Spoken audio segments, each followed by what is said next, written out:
Hey guys, if you're new here and you like what I'm putting out, don't forget to hit that big red subscribe button and turn on all notifications so you never miss an upload.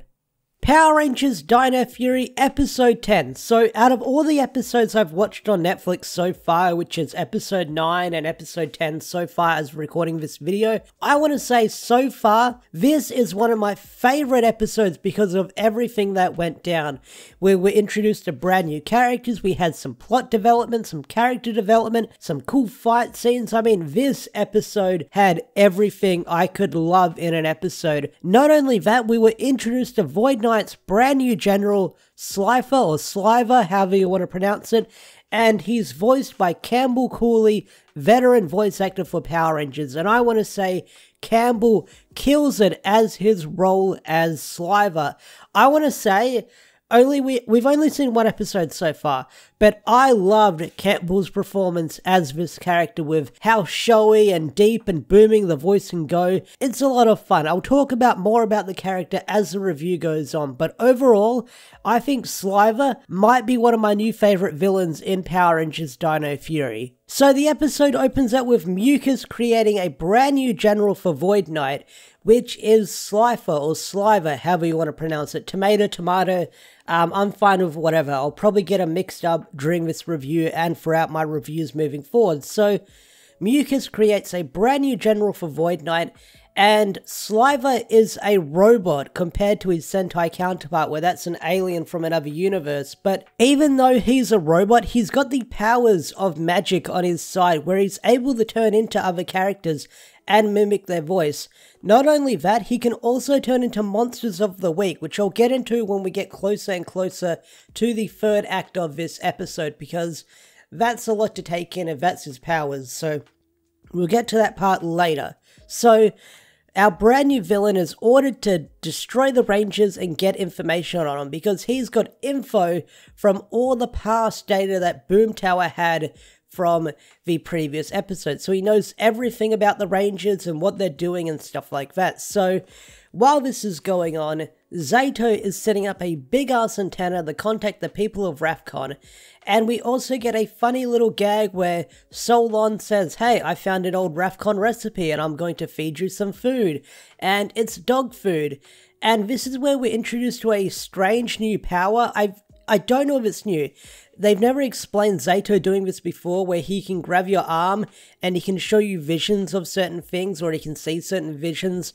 But instead of reading their mind, he can look into the past when he grabs their arm. So he shows Solon that what he actually was fed was dog food. And that dog you see on the planet Rafcon is fucking adorable, I just want to say that. It's a little staffy, and they even gave him little Rafcon horns, which is freaking adorable. I loved that. That was so cute what they did for the puppy in prop design. They gave him little Rafcon horns, so even dogs have little antennas on their planet, which is, oh, that's just wow. I love that scene. So, while this is going on, Sliver is spying on the Rangers and learns about Zayto wanting to contact his home world. So, after that, we then cut back to Buzz Blast, where Jane and J-Borg are filming a commercial about a collar that turns androids into cats because cats are too messy to clean up. So, the whole joke of this scene is J-Borg puts on the collar, thinks she's a cat. It's a fun little scene where you get to see J-Borg jumping across desk to desk and thinking she's a cat, because the whole scene sets up a dog in the office of Buzz Blast. I'm like, wait, who brings a dog to, like, the office of a news company? I've never seen that before.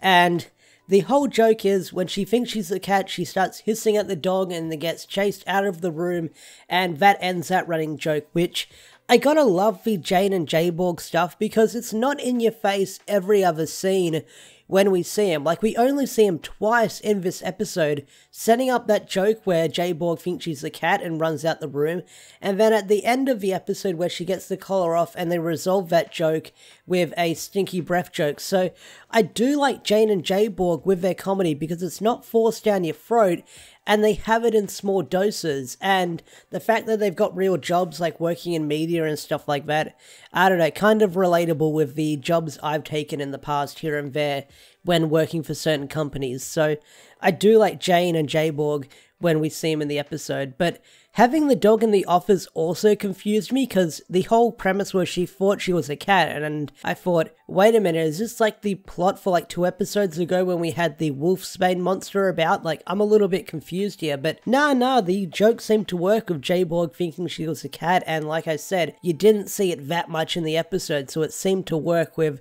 the narrative they were setting up for this episode. Alright, I think I've talked about Jane and J-Borg long enough. Back to talking about the Rangers. So the Rangers are out training in the middle of the forest, and suddenly a big smoke cloud appears, and this mysterious female appears as well, and her name is Arla, and she claims to be a knight from Raftcon, and Zayto's overexcited. He's really excited that someone from his home planet is out there and has survived, and his planet is thriving, and more of his race is out there alive and doing well. So he's really excited. So this sets up Zayto's flaws in the episode. So we meet this brand new character who claims that she's going to take the Sporax on her ship and destroy him, but Solon meets this brand new character and is like, I don't know, I can't trust you because I've done research on the Sporax and they can't be destroyed, so I don't know if I can trust you.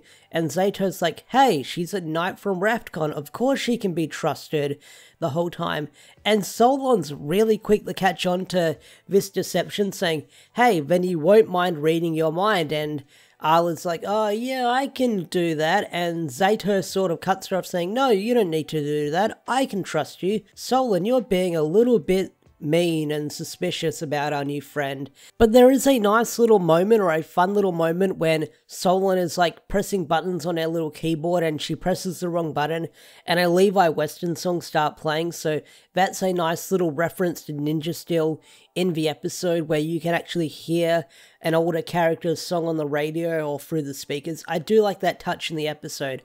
I like small little callbacks like that. So we later find out that Arla is Sliver the whole time, and they've snuck it into the base to get the Sporax from the Rangers.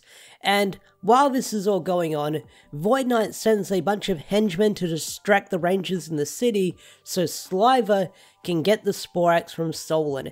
And this next scene is really freaking awesome because you get to see Sliver fighting Solon, and Solon can actually hold her own against this character. She actually does some decent fight moves in this episode until she's knocked back and destroyed by Sliver. But I gotta talk about Sliver as a character with Campbell Cooley's performance.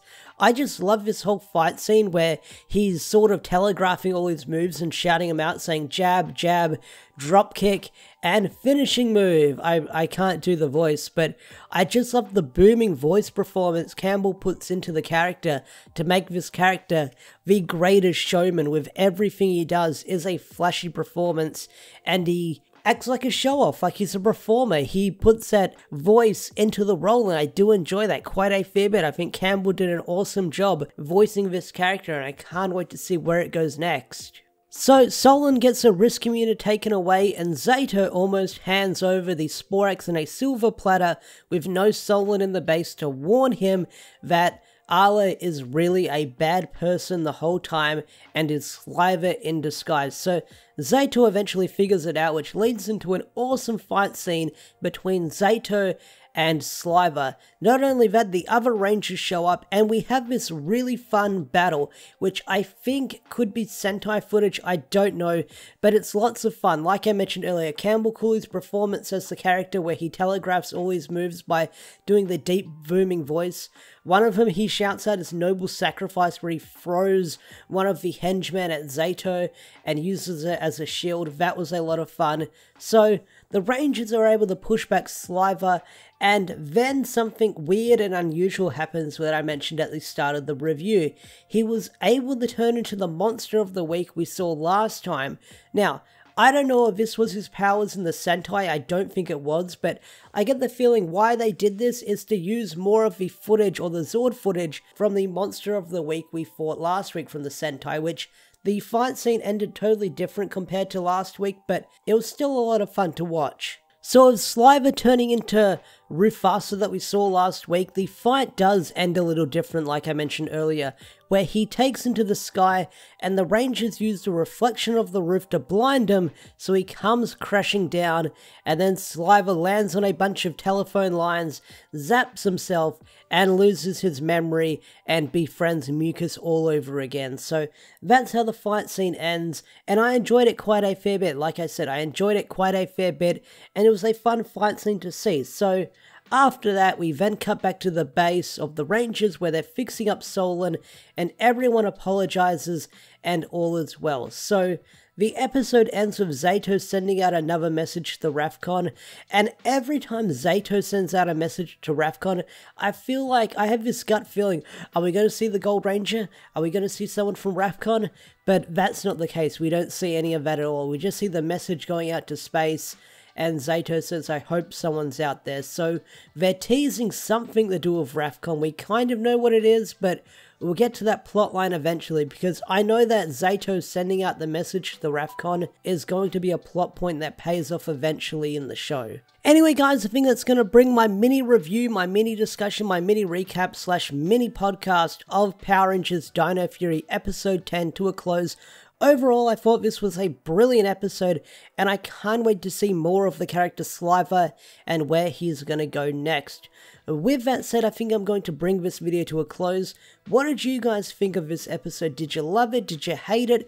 Tell me in the comment section down below. I'd love to hear your thoughts and opinions. If you enjoyed this video, hit that like button, subscribe to the channel if you're new, and don't forget to turn on all notifications. Special thanks to all the members such as Swagger4. If you want to get your name shouted out like Swagger4 over here, become a Zord tier member or higher for special perks on the channel and stuff like that. With that said, I'm going to bring this video to a close, and I'll see you guys in the next one. Take care and have a wonderful day or night. Bye bye.